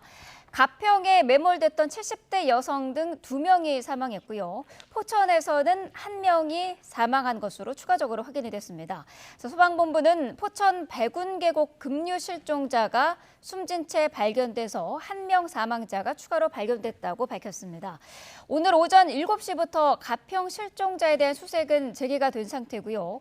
인원 224명, 장비 30대, 구조견 2마리 등이 동원이 됐다고 합니다. 한때 대응 2단계가 발령이 됐고요. 현재는 대응 1단계로 유지 중입니다. 관련되는 속보는 추가적으로 들어오는 대로 계속해서 전해드리겠습니다. 며칠간 전국에 쏟아진 폭우는 수십 년에서 수백 년에 한 번 내릴 만한 수준의 이례적인 호우였다는 분석이 나왔습니다. 이번 주는 이제 장마가 끝나고 본격적인 폭염도 시작됩니다. 정희연 기자가 보도합니다. 지난 닷새간 전국에 쏟아진 기록적인 호우는 실제 과거 자료와 비교해도 이례적인 수준이었던 것으로 나타났습니다. 기상청이 이번 호우 자료를 과거 자료와 비교해 분석한 결과 16일 밤부터 17일 사이 가장 많은 비가 내렸고 특히 하루에 300에서 400mm의 폭우가 쏟아진 서산 등 충청과 호남 지방은 17일 하루 강수량 기준 200년 빈도의 괴물폭우가 무려 10곳에서 기록된 것으로 나타났습니다. 또 많은 비가 내리며 피해가 컸던 경남 지방도 200년 빈도는 아니지만 30년 만에 한 번 내릴 정도의 큰 비로 기록됐습니다. 이 밖에 19일 새벽에는 인천 옹진군에서, 20일 새벽에는 포천에서 시간당 100mm 안팎의 호우가 쏟아지며 또 한 차례 200년 빈도의 물폭탄이 기록됐습니다. 기상청은 북쪽에서 찬 공기가 강하게 남하하고 남쪽의 더운 공기가 지속적으로 유입돼 오랜 시간 충돌한 것이 비구름을 더 발달시킨 원인이라고 분석했습니다. 북쪽에서부터 차고 건조한 공기들이 계속해서 남쪽으로 내려오는 상황이 되었습니다. 또한 또 우리나라 남쪽에서는 북태평양 고기압 가장자리에서 고온 다습한 공기가 지속적으로 좀 유입이 됐었고요. 그러다 보니까 두 공기가 오랜 시간 동안 팽팽하게 좀 맞서는 형태가 되면서 이례적으로 많은 비를 기록했었습니다. 하지만 이 같은 기록적인 호우를 쏟아부은 올여름 장마도 예년보다 일주일가량 일찍 끝난 것으로 분석됐습니다. 기상청은 지난밤 수도권에 막바지 폭우를 뿌린 정체전선이 북쪽으로 밀려 올라가고 이번 주부터는 본격적인 여름 기단의 영향권에 들겠다고 밝혔습니다. 장마가 종료된 후 북태평양 고기압 영향권에서 폭염특보 수준의 무더위와 열대야가 지속되는 곳이 많겠으니 따라서 이번 주부터는 여름 장마가 끝나고 낮 체감 온도가 33도를 웃돌며 다시 심한 찜통더위가 찾아올 전망입니다. 장맛비는 그치겠지만 소나기가 내리며 습도가 더 높아지고 온열 질환 등의 피해가 늘어날 수 있어 수해 복구 작업 현장에서는 각별한 주의가 필요합니다. YTN 정혜윤입니다. 한 명이 숨진 경기 오산 옹벽 붕괴 사고와 관련해 전조 증상이 수년 전부터 있었다는 지적이 나오고 있습니다. 해당 옹벽에 시커멓게 변한 물자국이나 백태 등이 나타났다는 건데요. 양동훈 기자가 단독 보도합니다. 갑자기 무너져 내린 옹벽이 도로를 지나가던 차를 그대로 덮칩니다. 지난 16일 경기 오산에서 발생한 옹벽 붕괴 사고로 한 명이 숨졌습니다. 매일 수많은 차량이 다니는 고가도로가 이렇게 무너진 걸 이해할 수 없다는 지적 속에 그걸 영상 보고 좀 황당했어요. 아니 저기가 무너지나 이런 생각을 했거든요. 도로 침하를 목격한 경찰부터 위험하다는 시민 민원까지 각종 전조 증상이 있었다는 사실도 드러났습니다. 여기 우측 기반이 그거를 확인했다는 거예요. 그런데 붕괴 사고가 난 고가도로에는 또 다른 특이점도 있었던 것으로 파악됐습니다. 지난 2013년부터 한 인터넷 포털 지도 사이트에서 촬영한 사고 지점 사진을 모아봤습니다. 군데군데 시커먼 물자국이 보이는데 시간이 지날수록 점점 진해집니다. 사진을 본 전문가들은 도로 틈새로 상당히 오랜 시간 물이 새어나왔을 가능성이 있다고 지적합니다. 옹벽 속으로 물이 들어간 거야. 겉으로만 흐르는 게 아니고 그 옹벽 안쪽으로도 물이. 게다가 지난해 촬영된 사진에는 옹벽 표면 하얀색 자국도 발견됩니다. 일부 전문가들은 물에 녹았던 시멘트가 굳은 자국으로 보인다며 옹벽 안 구조물에 고여 있었던 물이 새어나온 정황으로 볼 수 있다고 추정합니다. 만약 이런 상태에서 집중호우가 이어진다면 옹벽 안에 물이 가득 차 압력이 높아지는 상황도 가정해 볼 수 있다는 겁니다. 물이 흘러서 결국 찌꺼기가 남았다 이렇게 이제 볼 수가 있는 거예요. 그러니까 결국 수압이 작용했다 이렇게 이제 볼 수가 있는 거예요. 정부가 오늘부터 사고조사위원회를 본격 가동하는 가운데 옹벽 붕괴 현장의 과거 흔적이 또 다른 전조 증상이 될 수 있을지 주목됩니다. YTN 양동훈입니다.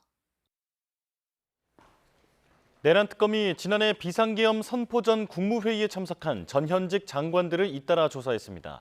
당시 회의 개최 과정에서 위법한 절차가 있었는지뿐만 아니라 다른 국무위원이 계엄에 가담했는지도 추궁했을 것으로 보입니다. 권준수 기자입니다. 김영호 통일부 장관이 내란 특별검사팀 사무실이 차려진 서울고등검찰청사에 출석했습니다. 지난 주말 조태열 전 외교부 장관이 참고인 신분으로 특검 조사를 받은 지 하루 만입니다. 김 장관은 계엄 선포 당일 윤석열 전 대통령이 가장 먼저 국무회의에 불렀던 5명 국무위원 가운데 한 명입니다. 국무회의는 좀 어떻게 참석하게 되셨는지 한 말씀 좀 부탁드릴 수 있을까요? 특검이 살펴보고 있는 건 회의 개최 과정에서 위법한 절차가 있었느냐인데 한덕수 전 국무총리와 이상민 전 행안부 장관 등 주요 국무위원이 계엄에 가담했는지 밝혀내는 데도 집중하고 있습니다.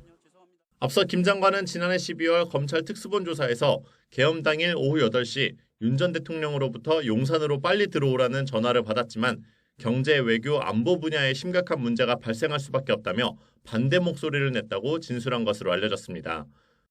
특검은 계엄 선포 전 북한으로의 무인기 침투, 즉 외환죄 수사도 빠르게 이어갈 것으로 보입니다. 국방부와 드론작전사령부 등을 압수수색하며 확보한 자료를 바탕으로 김용대 드론작전사령관의 신병 확보에 나섰는데 특검은 김 사령관을 조사한 이튿날 바로 긴급 체포한 뒤 확인된 범죄 사실이 있어 구속영장을 청구했다고 설명했습니다. 김 사령관은 특검에 출석할 당시 군사작전에 관해 조사를 받는다는 것 자체가 참담하다고 말하며 혐의를 부인한 가운데 특검은 윤 전 대통령이 비상계엄 명분을 만들기 위해 무인기를 투입하라고 지시한 게 맞는지 정확한 사실관계를 파악해 나갈 전망입니다. YTN 권준수입니다. 김건희 여사 관련 의혹 핵심 관계자들이 잇따라 소환에 불응하거나 도주하며 특검 수사가 고비를 맞은 것 아니냐는 평가가 나옵니다. 특검은 난처한 상황에서도 이번 주 집사 게이트 관련 기업 경영진에 대한 조사를 마무리하며 수사에 속도를 낼 계획입니다. 안동준 기자의 보도입니다. 삼부토건 주가 조작 의혹과 관련해 구속심사에 예고 없이 출석하지 않은 이기훈 부회장에 대해 특검이 지명수배를 내렸습니다. 특검은 이 부회장이 서울 모처에서 다른 지역으로 이동해 밀항하려 한다는 첩보를 입수해 해양경찰청에 신고했습니다. 경찰과 해경은 전국 항구와 포구에 경비 대응을 강화하며 이 부회장을 쫓는 데 주력하고 있습니다. 이런 가운데 건진법사 청탁 의혹에 연루된 윤영호 전 통일교 세계본부장은 예정된 소환 조사에 출석하지 않았습니다. 윤 전 본부장은 하루 전 조사를 연기해달라는 신청서를 제출했는데 특검은 출석 불응으로 처리하겠다고 응수했습니다. 윤 전 본부장이 김건희 여사 명품 가방 수수 의혹의 핵심 인물인 만큼 재차 소환에 불응하면 체포영장 등 강제 수단도 고려할 수 있다는 관측이 나옵니다. 김건희 특검 수사 대상 가운데 소환에 불응한 건 윤 전 본부장이 처음은 아닙니다. 특검은 지난 17일 양평고속도로 노선 변경 의혹에 연루된 정치인들이 납득할 수 없는 이유로 소환에 응하지 않고 있다며 협조를 요청했습니다. 납득할 수 없는 사유로 출석 일자를 장기간 미루거나 거부 의사를 밝히는 사례가 나타나고 있습니다. 잇따른 소환 불응에 수사에 고비가 예상되는 상황에서도 특검은 이번 주부터 집사 게이트 관련 기업인들을 잇따라 부를 예정입니다. 류궁선 카카오모빌리티 대표와 조현상 HS 효성 부회장, 그리고 집사 김예성 씨 차명회사로 의심받는 이노베스트 코리아의 윤재현 전 대표가 차례로 소환이 예정돼 있습니다. 특검은 이번 주 관련 기업인들의 1차 조사를 마무리하며 수사에 속도를 낸다는 계획입니다. YTN 안동준입니다.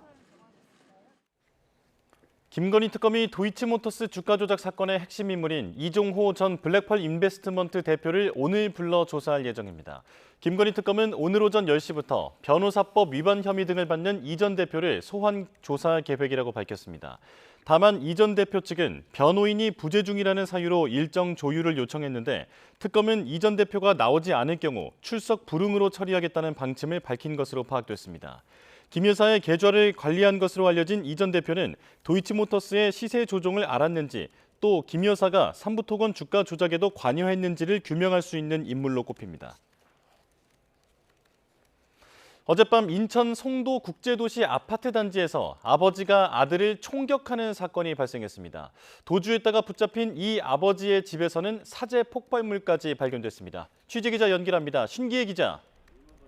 자, 사건 내용 자세히 전해주시죠. 네, 인천 송도동에 있는 대규모 아파트 단지에서 총격사고 관련 신고가 접수된 건 어젯밤 9시 반쯤입니다. 한 여성이 시아버지가 남편을 쐈다며 신고한 겁니다. 경찰 특공대와 소방이 출동해 해당 아파트 동의 주민 출입을 제한하고 조치에 나서면서 주민들은 불안에 휩싸였는데요. 취재진이 만난 주민 목소리 들어보겠습니다. 위험 인물이 지금 돌아다닌다고 그러지 말라고 문자가 와가지고 무서워가지고 뛰어오긴 했어요. 경찰 특공대가 피의 남성과 대치한 끝에 밤 10시 40분쯤 총격 사건이 벌어진 집에 진입하는 데는 성공했지만 이미 차량으로 도주한 상태였습니다. 현장에는 총에 맞은 30대 남성 1명이 있었는데 곧바로 병원으로 옮겨졌지만 결국 숨졌습니다. 경찰 조사 결과 이들은 부자 관계인 것으로 확인됐습니다. 네, 그런데 피의 남성 자신의 집에도 폭발물을 설치했다고요? 네, 검거된 60대 남성은 서울 도봉구 쌍문동에 있는 자택에 폭발물을 설치했다고 경찰에 진술했습니다. 경찰은 경찰견까지 동원해 새벽 2시 반부터 5시까지 수색 작업에 나섰는데요. 주민 목소리 들어보겠습니다. 창밖을 보니까 119 차가 많이 나와 있어서 뭔 일인가 밖에서 소리가 나더라고요. 그래서 현관문을 열었더니 119 소방대원들이 1층에서부터 올라가시면서 다 대피하라고. 자택 안에서는 1.5리터 페트병 등에 담긴 인화성 물질 15통과 타이머, 기폭장치가 발견됐습니다. 경찰은 특공대를 투입해 이 폭발물이 발화되지 않도록 해체했다고 밝혔습니다. 수색 작업이 이뤄지는 도중에는 혹시 모를 위험에 대비해 건물 주민과 입주 상가에 있던 100여 명이 지역 보건소 등으로 대피했습니다. 네, 이 총기를 갖고 도주했던 겁니까? 네, 그렇습니다. 경찰은 이 60대 남성을 추적한 끝에 오늘 새벽 0시 20분쯤 인천이 아닌 서울 강남에서 검거했습니다. 차량을 타고 도주했는데 긴급 체포 당시 이 남성은 사제 총기를 소지하고 있었습니다. 경찰은 앞서 범행 당시 총을 한 발 이상 발사한 것으로 추정하고 있습니다. 새벽 4시쯤 남성을 인천관할 경찰서로 압송한 경찰은 총기 소지 경위와 범행 목적을 추궁하고 있습니다. 또 자택 폭발물이 실제 폭발하도록 만든 것인지 등도 확인하고 있습니다. 지금까지 사회부에서 YTN 신계입니다. 네, 그야말로 경악할 만한 일이 벌어졌는데요. 서정빈 변호사와 조금 더 자세히 짚어보겠습니다. 어서 오십시오. 안녕하십니까. 네, 자 앞서 신기혜 기자가 지금 사건 개요를 쭉 설명해 줬는데 아들 집에서 총을 쏴서 아들을 살해하고 그리고 자신의 집에는 폭발물까지 설치를 했단 말입니다. 지금 이 살해 이유 같은 건 아직 모르는 상황이죠? 네, 아직까지 경찰에서 수사를 하고 있는 내용이고 실제로 어떠한 동기에서 이런 사건을 저질렀는지 범행을 저질렀는지에 대해서는 아직까지는 확인되지 않은 상황으로 보이긴 합니다.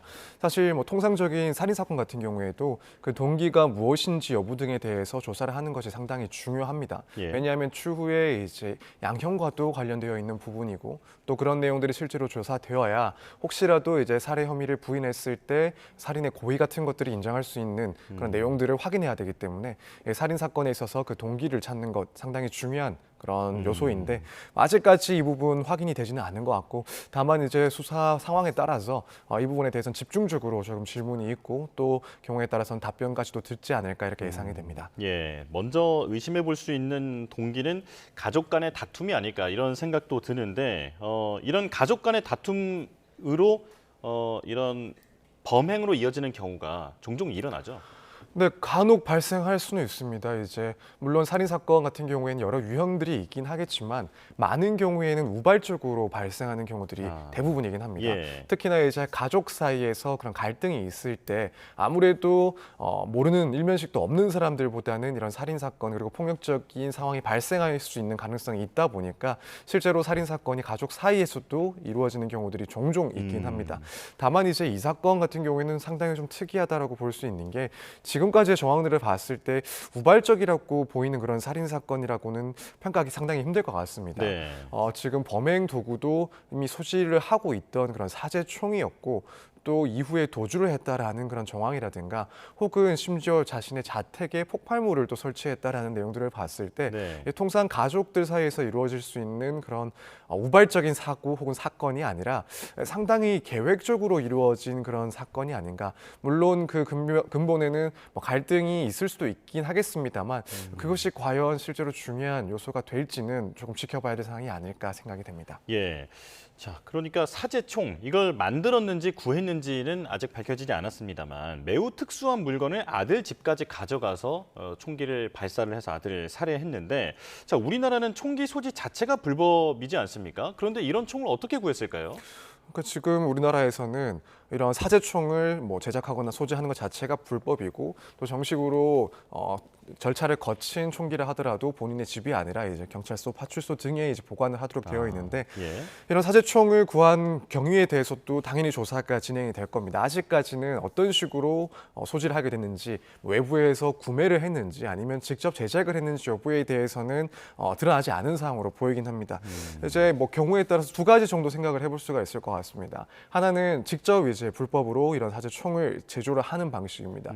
최근에는 뭐 유튜브나 아니면은 각종 사이트 등에서 이런 인터넷상으로 총기를 어떻게 제작할 수 있는지 그런 공개되는 자료들이 분명히 존재하고 있습니다. 그렇기 때문에 또 실제로 외부에서 실생활에서 구할 수 있는 그런 재료들로 제작을 할 수 있는 방법들이 상당히 노출되어 있는 상황이기 때문에 이런 내용들을 보고 직접 불법 사제총을 만들었을 가능성도 충분히 있지 않나라고 생각이 됩니다. 또 한편으로는 뭐 국내외의 그런 커뮤니티나 혹은 인터넷 카페 등을 통해서 이제 불법적으로 목적으로 이런 무기를 거래하는 사례들도 존재하기 때문에 이런 방식이 또 채택되었을 가능성도 있습니다. 그래서 이 부분 역시도 경찰에서 조사를 하고 발표하는 내용을 조금 지켜봐야 될 것 같습니다. 예, 이 사제총을 만드는 정보 같은 것은 인터넷에서 쉽게 알 수 있다라고 말씀해 주셨는데 최근에는 3D 프린터가 많이 발전하다 보니까 이걸 이용해서 만드는 경우도 있다고 하더라고요. 네, 그렇습니다. 사실 이제 3D 프린터가 이제 보급이 더욱 활성화되고 그러다 보니까 이걸 이용해서 이런 총기 등을 불법적으로 만들고 혹은 개조하는 사례들도 상당히 빈번히 발생을 하고 있습니다. 네. 이제 특히나 이런 제조법들, 설명서들 혹은 사용법들 이런 것들이 아까 말씀드린 그런 유튜브라든가 혹은 관련 인터넷 사이트를 통해서 유포가 되고 또 누구든지 이것들을 쉽게 구할 수가 있다 보니까 이걸 이용해서 프린트를 사용한 그런 제작도 충분히 가능한 상황입니다. 예. 따라서 이번 사건 역시도 이런 3D 프린트를 이용해서 만들어진 것이 아닐까 이 부분 역시 조사가 돼야 되고 사실 지금 이런 사건들이 자주는 아니지만 분명히 발생하고 있고 또 앞으로 더욱 많이 발생할 수 있는 상황입니다. 그렇다면 점점 이런 불법적인 총기의 제작 역시도 용이해지고 있는 상황이기 때문에 여기에 대한 규제라든가 혹은 처벌 강화 등에 대해서도 이야기가 본격적으로 나와야 되는 시기다 이렇게 생각이 됩니다. 예. 자, 이제 미스터리한 부분 한 가지를 좀 짚어보겠습니다. 범행 동기도 아직 미공이긴 합니다만 자신의 집에 폭발물을 설치를 했단 말이죠. 그러니까 아들의 집에 가서 사제 총기로 아들을 살해하고 그 이후에 이 자신의 집에 있는 사제 폭발물은 어디에 쓰려고 했던 것인지 좀 추정되는 게 있습니까? 사실 이제 만약에 이런 사제 폭발물을 아들의 집에 설치를 했다라고 한다면 일련의 과정을 봤을 때 아들을 살해하기 위한 수단 중에 하나로 폭발물까지도 설치를 했다. 계획적으로 살인을 계획했다라고 네. 생각해 볼 수가 있을 것 같은데 지금 문제는 살인 현장과 다르게 자신의 자택에 이제 폭발물을 설치했다라고 알려지고 있습니다. 이제 그렇다면 생각을 해볼 수가 있는 게 하나는 관련해서 모든 증거들을 인멸하려고 한 것이 아닐까라고 생각을 해볼 수가 있습니다. 예컨대 이 사제총의 구입 경위라든가 혹은 사제총을 제작했다라면 그 제작한 경위 등이 지금 자택에 자료로 남아 있을 가능성이 분명히 있을 수 있습니다. 따라서 추후에 이 수사가 시작되는 것을 미리 예상을 하고 관련해서 이런 경위 등에 대한 자료들을 폐기하기 위해서 이런 폭발물을 설치했을 가능성도 존재는 한다라고 보이는데 사실 일반적인 경우에 이렇게까지 증거인멸을 하는 수단으로 폭발물을 설치한다라는 것을 상상하기는 많이 힘듭니다. 그래서 어디까지나 이 부분 가능성에 불과한 사항이다라고 보여지고 한편으로는 보다 극단적인 선택까지도 생각을 했을 가능성이 있지 않나. 이제 본인이 이런 범행을 저지르고 자택으로 다시 도주를 한 상황에서 추후에 극단적인 그런 계획을 하고 이것을 실행하기 위한 방편으로 이런 폭발물을 설치했을 가능성 역시도 있지 않나 생각이 듭니다. 또 하나는 도무지 이제 납득하기는 어려운 그런 상황이긴 하지만 어쨌든 뭔가 반사회적인 그런 성향을 가지고 있다라고 가정을 할 때 추후에 이런 불특정한 다수에 대한 범행까지도 계획한 것은 아닌가 여기에 대해서도 경찰에서는 조금 신중하게 검토를 하고 조사를 진행해야 되지 않을까 생각이 됩니다. 예, 자, 이 남성은 서울 강남 쪽으로 도주했다가 경찰에 붙잡혔는데 앞으로의 신병 처리는 어떻게 됩니까? 일단 당연히 구속 상태가 될 것이다라고 예상을 할 수가 있습니다. 오늘이나 내일 중에 구속영장을 결국에는 검찰에서 청구를 할 것이다라고 보여지고 결과를 예측을 하자면 거의 사실상 구속은 확정이 된 사항이 아닐까라고 생각이 됩니다. 일단 사안의 중대성을 따지자면 살인이니만큼 어떠한 범죄보다도 중대한 혐의를 받고 있는 상황이고 비록 지금 수사 단계이긴 하지만 혐의에 대해서 이제 반박을 할 여지가 사실상 없을 것이다, 매우 적을 것이다라고 보여집니다. 그러면 이런 중대한 혐의에 대해서 상당하게 입증이 된 상황이다. 그리고 입증이 될 수 있을 것이다라고 보여지고 이제 그밖에 구속영장을 발부하는 데 있어서 중요한 요소 중에 하나인 도주의 우려 역시도 실제로 사건 현장에서 본인의 자택까지 도주를 했기 때문에 이 점 역시 인정된다라고 보여집니다. 그밖에 이제 충분히 고려가 될 수밖에 없는 것이 이 재범의 우려인데 지금 폭발물을 자신의 주거지에 설치를 해뒀다라는 점이 또 확인이 되면서 이러한 범죄를 다시 또 저지를 수 있다라는 그런 걱정, 우려 역시도 충분히 높아진 상황이라고 보입니다. 그렇다면 이 범죄의 중대성이라든가 혹은 도주의 우려, 재범의 우려 모두 상당히 상당히 높이 평가를 받을 수밖에 없기 때문에 구속영장은 실제로 곧 청구가 되고 인용이 될 것이다. 이렇게 예측이 됩니다. 예. 자, 이 남성의 정신감정 여부도 수사 당국이 들여다볼 것으로 보이는데 나중에 양형에 영향이 있는 겁니까? 일단 정신 감정을 했을 때 그 결과에 따라서 양형에 영향을 줄 수는 있습니다. 다만 그것이 실제로 이제 범행에 영향을 미쳤는지 그것과 상관없이 범행이 이루어졌는지에 대해서는 최근 들어서 상당히 꼼꼼하게 따져보고 있기 때문에 실제 양형과 관련해서 영향을 줄지는 좀 지켜봐야 될 문제인 것 같습니다. 물론 이런 살인사건 같은 경우에는 대부분의 경우에는 이런 정신적인 감정 부분을 진행을 하게 됩니다. 뭐 어떠한 연유가 있든 간에 사람의 목숨을 빼앗아가는 범죄 행위에 대해서는 무척이나 뭐 이례적인 사항이라고 평가를 할 수밖에 없기 때문에 혹시라도 이런 반성향적인, 반사회적인 이런 성향이 있는지 등에 대해서 감정을 진행을 하게 되고 특히나 이 사건 같은 경우에는 일반적인 경우에서도 도저히 이해할 수가 없는 경위들이기 때문에 더더욱 감정이 이제 꼼꼼하게 진행이 될 것이다라고 보여집니다. 그리고 이제 이후에 말씀드린 것처럼 실제로 이제 이 사건에 정신적인 부분이 영향을 미쳤는지 여부 등을 상당히 조금 따져보고 진행을 할 건데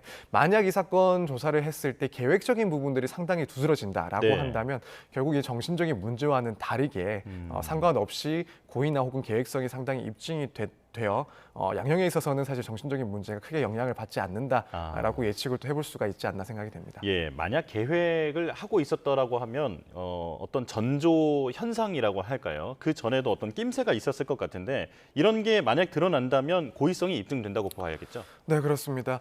사실 지금 이 정도 드러난 사실관계만 하더라도 고의성 자체에 대해서는 입증하는 것이 그리 어렵지 않을 것이다라고 생각이 됩니다.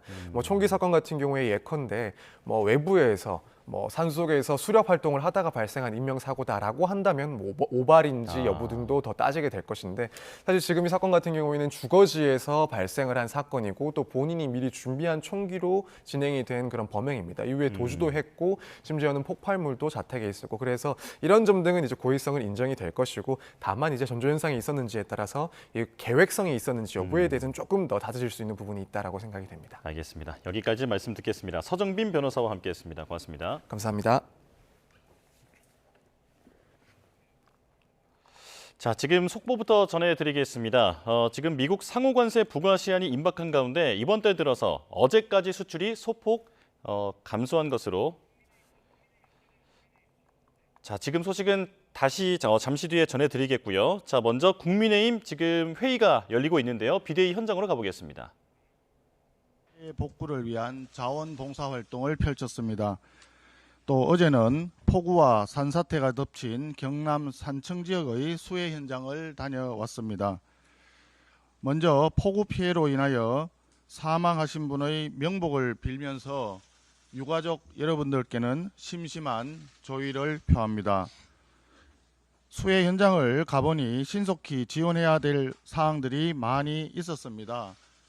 특히 산청 지역은 지난 3월 대형 산불의 상처가 아직 가시지 않은 상황이라 주민들께서 많이 힘들어하고 계셨습니다. 전국적으로 비가 계속 오면서 지반이 약해짐에 따라 2차 피해의 우려도 이어지고 있습니다. 정부와 지자체는 인명피해 방지를 최우선으로 하여 위험이 예상되는 지역에 대한 점검과 안전관리에 만전을 기해주기 바랍니다. 재난 대응 관련 법령을 전면적으로 재정비해야 한다는 목소리도 높습니다. 우리 당 차원에서도 조속히 검토에 착수하겠습니다. 정부도 이 부분에 대해서 깊은 관심과 고려가 있기를 바랍니다. 아울러 오늘부터 전 국민에 대한 소비 쿠폰 지급이 시작이 됩니다. 우리 국민의힘에서는 국회의원들부터 소비 쿠폰만큼의 금액을 수해 지역 수재민들을 위해 사용할 수 있도록 기부 운동을 펼치도록 하겠습니다. 인사 문제입니다. 갑질을 독려하는 이재명식 인사가 문제가 되고 있습니다. 이재명 대통령이 기어이 강선우 여가부 장관 임명을 강행하겠다고 선언했습니다. 내심 기대했지만 혹시나 했더니 역시나였습니다. 국민의 상식에 맞서 싸우겠다는 선전포고로 읽힙니다. 여론은 듣는 척, 고뇌하는 척, 소통하는 척 신용만 내고 결국 갑질 척근을 안고 가는 답정너식 결정으로 보입니다. 갑질 불패, 아부 불패, 척근 불패가 아닐 수 없습니다. 자기를 하늘이 낸 사람이라고 칭송해 마지 않던 유튜버 최동석 씨를 인사혁신처장에 임명을 하더니 자기의 이부자리를 챙겨주던 아부의 달인도 도저히 포기할 수 없었던 모양입니다. 이재명 정권은 갑의 위치에 있는 동료 국회의원을 포기할 수 없다는 이유로 갑질의 여왕을 감싸 안았고 을의 위치에 있는 자당 보좌진을 일말의 동정심도 없이 내쳤습니다. 결국 더불어민주당과 이재명 정권은 권력형 슈퍼 갑질 정권으로 등극했다고 보입니다. 청문회에 나와서 남은 음식을 아침에 먹으려고 차에 두고 내렸다는 둥, 변기 수리를 지시한 적 없다는 둥, 입에 침도 바르지 않고 거짓말을 늘어놓고 뻔뻔하게 법적 조치까지 우둔했던 2차 가해자를 장관으로 모시게 된 여가부는 2차 가해부, 즉 여가부가 아닌 이가부가 될 것으로 보입니다. 강선우 후보자뿐 아니라 부처의 기본적인 철학과 강령에 맞지 않는 부적격 후보자들이 많습니다. 안규백 국방부 장관 후보자, 국방부 장관이 되겠다고 하는 사람이 떳떳하게 자기의 병적 증명서조차 제출하지 못합니다.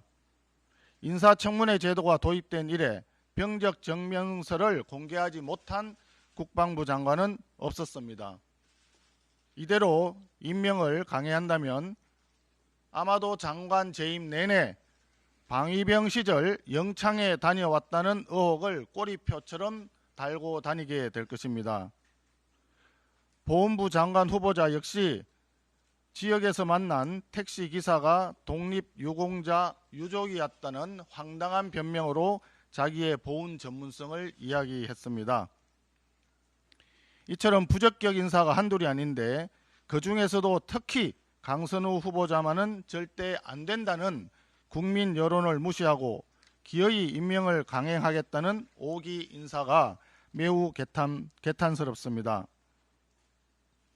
능력과 자질, 도덕성과 품성이 모두 수준 이하인 후보자들을 오로지 충성심과 보온을 기준으로 장관 후보자로 지명한 것은 인사 검증 시스템의 완전 마비를 자인하는 1차 인사 참사입니다.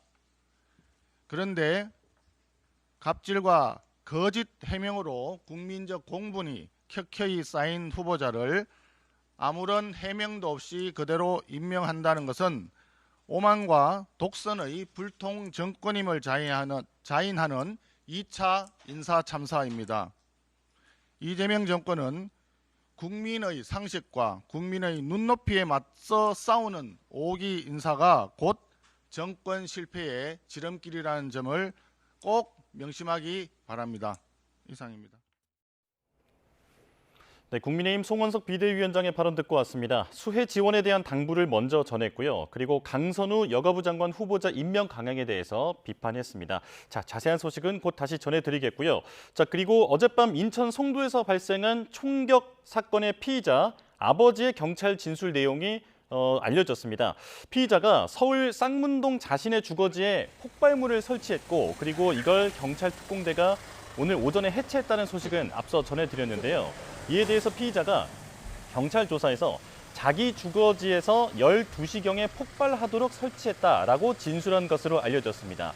이 시점이 오늘 낮 12시인 것으로 추정이 되는 상황이고요. 그리고 타이머가 12시에 정확히 터지게끔 설정이 되어 있었는지는 과학수사대에서 확인할 필요가 있어 보입니다. 자, 수색 결과 추가적인 총기는 이 남성의 거주지에서는 발견되지 않은 것으로 알려졌습니다. 그리고 방 안에는 인화 물질 등이 가득 담긴 사제 폭발물이 발견됐는데 이 부분 때문에 위험했던 상황이었던 것으로 전해졌습니다. 자, 다시 전해드리겠습니다. 어제 인천 송도에서 발생한 총격 사건의 피의자 경찰 진술 내용이 알려졌습니다.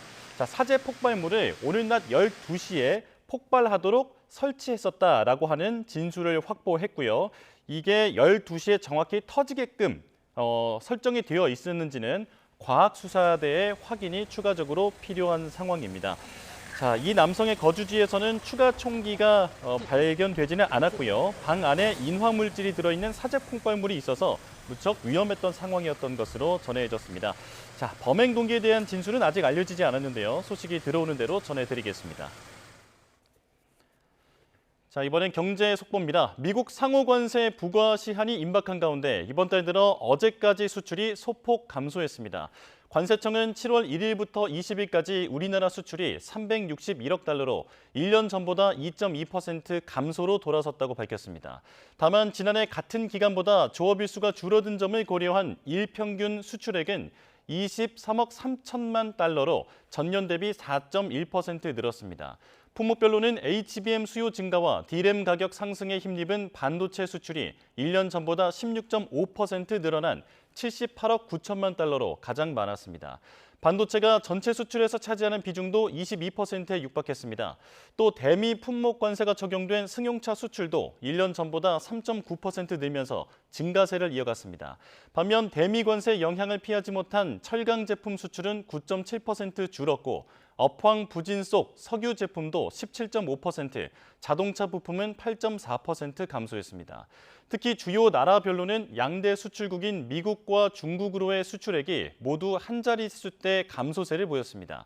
같은 기간 수입은 전년 동기 대비 4.3% 줄어든 356억 달러로 우리 무역 수지는 5억 달러 흑자를 기록했습니다. 자, 그리고 증시 개장 상황도 보겠습니다. 지금 코스피가 전장보다 0.1% 오른 3,191.11포인트로 상승 출발했습니다. 그리고 코스닥도 0.1% 내린 코스닥은 0.1% 내린 819.84포인트로 출발한 상황입니다. 원달러 환율이 최근 계속 오르고 있었는데 지금은 0.9원 내린 1,392.1원으로 개장한 상황입니다. 자, 미국의 금리 인하 기대감이 작아진 뒤로 달러 강세가 계속 이어지고 있는데요. 원달러 환율이 어느새 1,390원대에서 움직이고 있다는 소식 전해드렸습니다. 다음 소식입니다. 전 국민에게 지급되는 민생회복 소비 쿠폰 신청이 오늘 오전부터 본격 시작됐습니다. 신청 첫 주인 오는 25일까지는 시스템 과부하를 막기 위해 출생연도 끝자리를 기준으로 요일제가 운영됩니다. 김준영 기자의 보도입니다. 경기 부양과 지역 소상공인을 지원하기 위해 이재명 정부가 시행하는 민생회복 소비 쿠폰 신청이 오늘부터 시작됩니다. 신청 기간은 오는 9월 12일까지로 온오프라인을 통해 지급 신청을 받습니다. 시스템 과부하를 막기 위해 이번 주에 한해 출생연도 끝자리 16은 월요일에 신청할 수 있는 등 요일제를 운영하고 주말에는 온라인 신청만 가능합니다.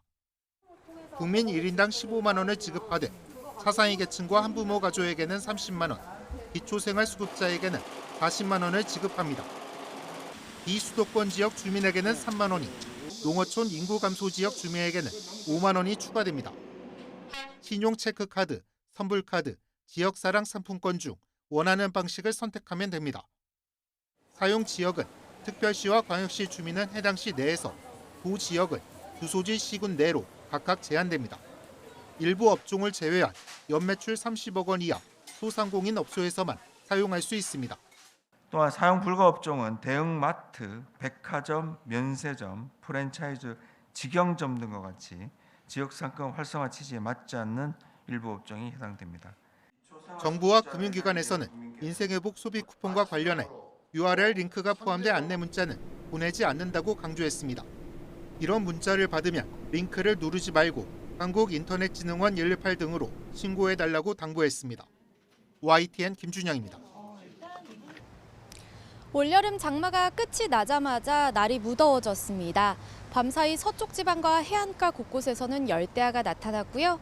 한낮에는 덥고 습한 남서풍이 불어들며 서울 낮 기온 31도까지 오르겠습니다.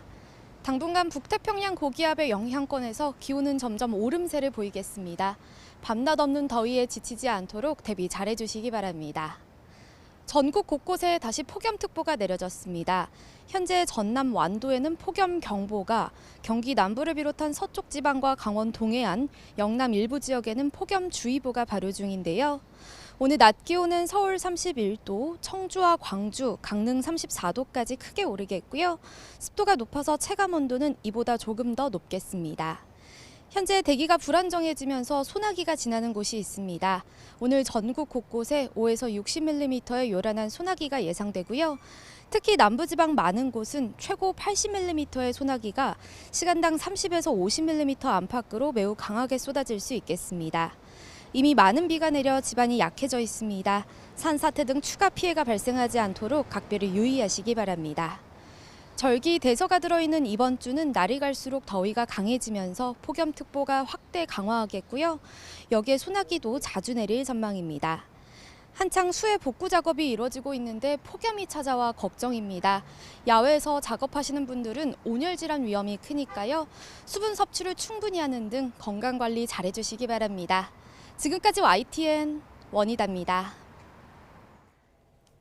네, 뉴스업 월요일 순서 마칩니다. 내일 다시 뵙겠습니다. 고맙습니다.